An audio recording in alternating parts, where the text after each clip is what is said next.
मित्रांनो, कालच सांगितलं होतं ही जी काय आपली विहीर आहे आणि इकडं पाईप आहे, या पाईपाला ही दोरी बांधलेली आणि इथं दोन बेडूक बसले होते या दोरीवर. हा बाई, ही ती दोरी आणि इथं दोन बेडूक होती, एक इथं आत आहे आणि एक इकडं त्या खोप्या बसण्याचा एक प्रयत्न करायला ते. तर काल बी मी तुम्हाला व्हिडिओमध्ये सांगितलं होतं ही जी काय कडे आहेत का, हे कडे आपले 3.5 कडे शिल्लक राहिले होते आणि 2.5 कडे खालून भरलं होतं. म्हणजे पाण्याची पातळी किती वाढली होती हे आपण ग्रंथानुसार सांगितलं होतं. ह्याच्या अगोदर बी 2 व्हिडिओ दिले होते, आता हे 3रा व्हिडिओ. आणि काल असं सांगितलं होतं की पुन्हासुद्धा भयंकर पाऊस येण्याची चिन्ह येतं, कारण बेडकं हे ह्या दोरीवर बसलेत.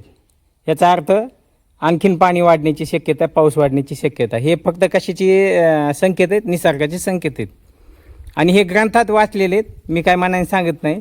काल 3.5 कडे शिल्लक होते, आज फक्त 2.5 कड्याला वगैरे थोडंसं कमी, म्हणजे 2.5 कडे होऊन गेलेत. आता किती राहिले शिल्लक? 2.25 कडं शिल्लक राहिले बघा. 1 आणि 2 हे आणि हे 2.25 असे 2.25 कडं शिल्लक राहिले.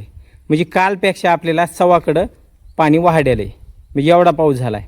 आणखीनसुद्धा पाऊस वाढण्याचे चिन्ह जास्त आहेत, कारण माहिती आहे का, हे बेडकं आपल्याला सांगायलेत की पाऊस जास्त येणार आहे.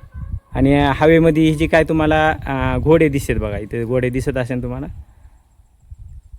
हे असे घोडे इकडून तिकडे फिरलेले तुम्हाला दिसत असेल.